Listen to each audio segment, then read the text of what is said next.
तो हेलो बच्चों, आज क्लास 5 का एक नया चैप्टर है सोशल साइंस में वेदर एंड क्लाइमेट यानी मौसम एवं जलवायु। इसमें हम लोग पढ़ेंगे वेदर के बारे में और क्लाइमेट के बारे में। यानी कि आप लोगों ने देखा कि कैसे हम लोग का जैसे कभी ठंडा पड़ता है, कभी गर्मी पड़ता है, कभी बरसात आता है, कभी जाड़ा लगता है। तो इसके बारे में इस चैप्टर में आज हम लोग इसके बारे में डिस्कशन करेंगे। तो सबसे पहले ये बर्ड रिव्यू दिखाया गया है, 20 बर्ड रिव्यू है। इस वीडियो को आप लोग पॉज करके राइट करिए, ठीक है।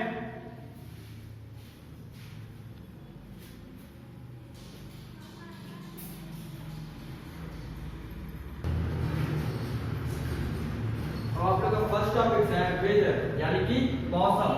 तो weather is a condition prevailing in the atmosphere specially near the ground over a short period of time. यानी कि जो वेदर होता है ये कम समय के लिए आता है, जैसे कि सब आता है, सब मौसम आता है, तो ये भी कम समय के लिए आता है कोई कंडीशन पे, यानी कि एटमॉस्फेयर के कंडीशन पर वेदर आता है।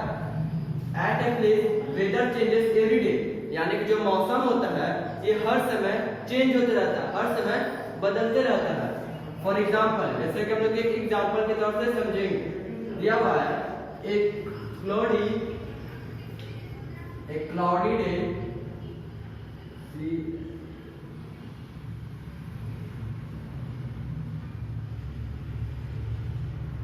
a cloudy day may become sunny or a calm day may suddenly become windy। यानी कि जब धूप रहता है और अचानक से क्या क्लाउड यानी कि अचानक से धूप में बादल आ जाता है, उसके बाद दोपहर और धूप पर निकल जाता है, अचानक से क्या होता है, सबसे पहले क्लाउडी हो जाएगा यानी कि बादल आसमान में छा जाएगा, उसके बाद धूप निकल जाएगा, फिर उसके बाद अचानक से क्या होगा, तूफान होने लगेगा। ये होता है वेदर, यानी कि हर समय वेदर जो होता है चेंज होते रहता है, कभी कभी क्लाउडी आ जाएगा, फिर सनी आ जाएगा, फिर वाइंडी आ जाएगा, इस तरह से आप लोग को वेदर में यही पढ़ना था।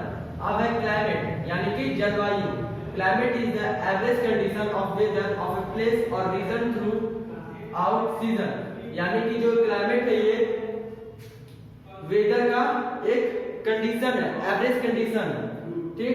जिस तरह से ये बदलते रहता है, वेदर बदलता है, उसी पर निर्भर हम लोग का क्लाइमेट करता है, यानी कि जलवायु अलग अलग क्षेत्र का अलग अलग होता है। जैसा कि एक एग्जांपल से हम लोग समझते हैं, the climate of the north Indian place is very hot in summer. यानी कि जो नॉर्थ इंडियन प्लेस में जो रहता है वो गर्मी में उसका जो प्लेस होता है यानी जो समतल होता है वो बहुत गर्म होता है, ठीक। And very cold in winter. देखिए समर में बहुत हॉट रहता है, बट जो इस विंटर में है वो कोल्ड हो जाता है, ठीक। वेदर की तरह, जिस तरह से वेदर चेंज हुआ उसी तरह से क्लाइमेट भी चेंज हुआ। अब थर्ड टॉपिक्स में है डिस्टेंस फ्रॉम द इक्वेटर, यानी कि भूमध्य रेखा से दूरी। भूमध्य रेखा से दूरी कितनी है ये सब इसमें पढ़ना है, और डिटेल में आप लोग का बुक में दिया हुआ है। वी नो दैट, जैसा कि हम लोग जानते हैं, we receive heat and light from the sun, यानी कि हम लोग सूरज से हीट और लाइट लेते हैं। We do not receive equal amount of heat at all places, यानी कि हर जगह सूरज का जो रोशनी होता है एक जैसा इक्वल अमाउंट, एक जैसा अमाउंट में नहीं पहुंचता, यानी कि कहीं पे बहुत ज्यादा हो जाएगा तो कहीं पे बहुत कम हो जाएगा। जैसा कि देखिए ये आप लोग का बीच में जो दिया हुआ है ये है इक्वेटर, ये है आप लोग का डे वाला, इतना पोर्शन डे वाला है, डे बाई डे, और इतना पोर्शन जिसमें ब्लैक किया हुआ है नाइट वाला, ठीक। और ये है सन।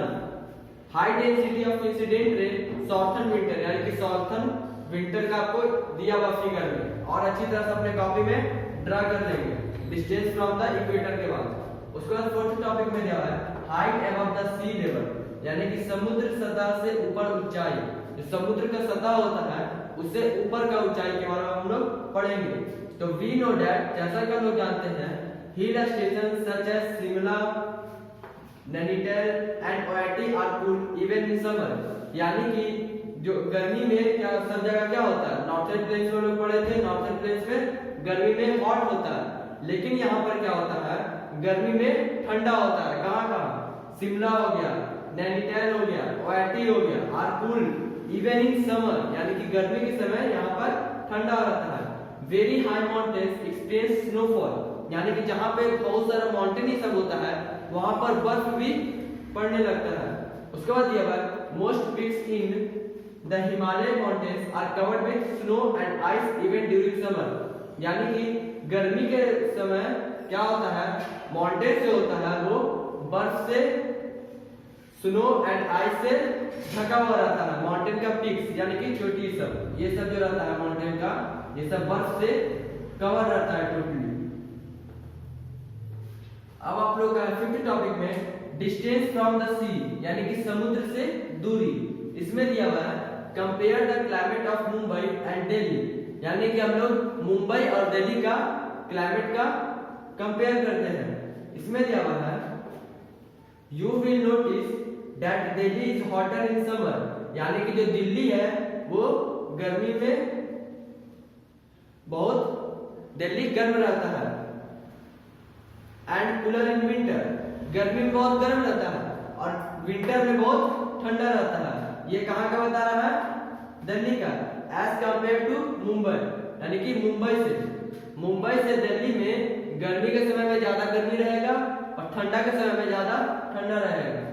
It is because Mumbai is near the sea, ये क्यों होता है, तो जो मुंबई है, मुंबई वे नदी के किनारे है, while Delhi is far from the sea, और जो दिल्ली है वो नदी से दूरी पे है। जैसा कि मान के चलिए यहाँ पर सी है और ये है आप लोग का मुंबई और ये है दिल्ली मुंबई और ये सी है। मुंबई जो है वो सी के पास है, यानी कि सी से इसका ज्यादा दूरी नहीं है, यहां से यहां तक है। ये है 10 और यहां से यहां पे है 20 मीटर का दूरी, 10 मीटर का दूरी। तो सी मुंबई से कितना मीटर का दूरी पे है, 10 मीटर का। तो यहाँ पर जो है ना ही ज्यादा गर्मी होता है और ना ही ज्यादा ठंडा होता है, टेम्परेचर जो है समान रहता है। वही दिल्ली का बात करते हैं तो दिल्ली में गर्मी में बहुत ज्यादा गर्म रहेगा और विंटर में बहुत ज्यादा ही कोल्ड रहेगा, क्योंकि सी जो होता है इससे दूर होता है। सी पास में है तो सी जब जाते हैं आप लोग ठंडा होता है, इसलिए मुंबई को वो ठंडा रखता है। वही अगर हम लोग दिल्ली का बात करें तो दिल्ली जो है वो सी से दूरी पे है, इसलिए इसमें ठंडा के समय पे ज्यादा ठंडा और गर्मी के समय पे ज्यादा गर्म होता है। आप लोग का फिफ्थ टॉपिक यहीं पे एंड होता है। अब आप लोग कॉपी में राइट कर ले, एक स्क्रीनशॉट में ले लीजिएगा।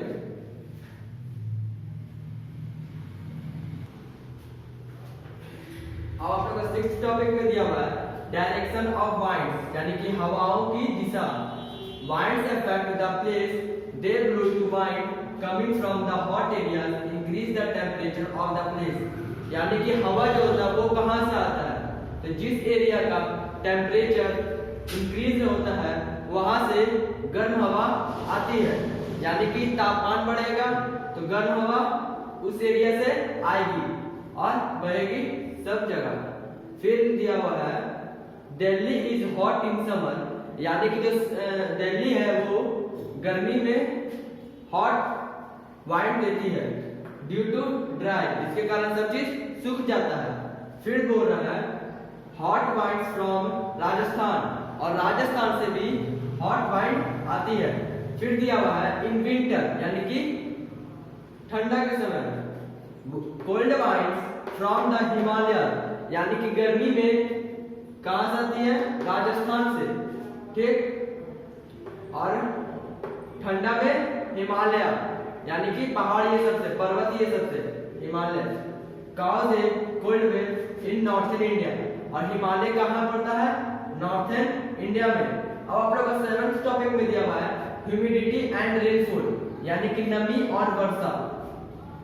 The amount of water vapor or moisture present in the air is called humidity, यानी कि वाटर वेपर जो होता है, वाटर वेपर में मॉइस्चर जो पाया जाता है वो आप लोग का हवा में ह्यूमिडिटी, जैसे कि देखिए यहाँ फिगर के तौर पे the amount of water vapour और मॉइस्चर प्रेजेंट इन एयर, यानी कि मान के चलिए आप लोग का एयर है, ठीक, ये एयर हो गया। इसमें the amount of water vapour, ये हवा में वाटर वेपर और मॉइस्चर, यानी कि ये हो गया आप लोग का वाटर वेपर, ये जो जा रहा है वाटर वेपर और मॉइस्चर, मॉइस्चर मतलब नमी, ये आप लोग का मॉइस्चर हो गया। यानी कि हवा में वाटर वेपर और मॉइस्चर अगर प्रेजेंट हो तो आप लोग का होगा वो ह्यूमिडिटी, यानी कि नमी। ठीक, humid air also affects the climate of a place, यानी कि किसी भी स्थान के जलवायु पर भी वो प्रभाव करता है। कौन? ह्यूमिड, यानी कि नमी। फिर इट कॉजेस रेनफॉल, जिसके कारण रेनफॉल होता है, जिसके कारण वर्षा होता है। यानी कि अगर एयर में वाटर वेपर और मॉइस्चर अगर मिल जाएगा, उपस्थित रहेगा, हवा में वाटर वेपर और मॉइस्चर अगर प्रेजेंट होगा, जिसके कारण जलवायु पर असर पड़ेगा और क्या होगा उसके कारण? रेनफॉल, यानी कि वर्षा होगा। समझ गए? फर्स्ट टॉपिक में आप लोग को यही था। एक टॉपिक में है क्लाइमेटिक हीट जोन, यानी कि गर्म क्षेत्र की जलवायु। We can divide the earth into 3 climatic or heat zones on the basis of the difference in temperature and rainfall, यानी कि जो पृथ्वी है वो 3 भागों में बांटा हुआ है। क्लाइमेटिक और हीट जोन टेम्परेचर पर, टेम्परेचर के आधार पर क्लाइमेटिक और हीट जोन में बांटा हुआ है। पृथ्वी 3 भागों में, टेम्परेचर और रेनफॉल में। जैसा कि देखिए यहाँ पर ये आप लोग का हो गया नॉर्थ पोल, ये हो गया साउथ पोल, ये हुआ साउथ फ्रीगेट जोन, ये वाला भाग साउथ फ्रीगेट जोन। ये आप लोग का हो गया, ये आप लोग का पहला भाग है। दूसरा भाग आप लोग का है Antarctic circle 66.1/2 degree south, 66.1/2 degree south यहाँ पर है। ये आपका दूसरा भाग और ये आप लोग का तीसरा भाग है। तीसरा भाग क्या है? Tropic of Capricorn 23.1/2 degree south. ये फिगर आप लोग का बुक में भी होगा, बुक में भी देखकर आप लोग ड्रा कर सकते हैं। टॉपिक नंबर 8 के नीचे ये फिगर सबका बना हुआ रहना चाहिए। उसके बाद आप लोग का फर्स्ट में इधर दिया हुआ है नॉर्थ फ्रीगेट जोन, सेकंड में आप लोग को दिया हुआ है आर्कटिक सर्किल 66.1/2 डिग्री नॉर्थ। उसके बाद आप लोग का थर्ड में बांटा हुआ है tropic of Cancer 23.1/2 degree north. ये आप लोग का 3 भागों में बांटा हुआ है, टेम्परेचर और रेनफॉल के आधार पर, यानी कि तापमान और वर्षा के आधार पर। आप लोग को इसका फिगर नहीं बनाना, ये हम समझाने के लिए बताए थे। आप लोग को इसका फिगर सबका कॉपी में ड्रा करना चाहिए, ये फिगर। अब आप लोग इसका एक स्क्रीनशॉट ले लें और कॉपी में राइट कर लें।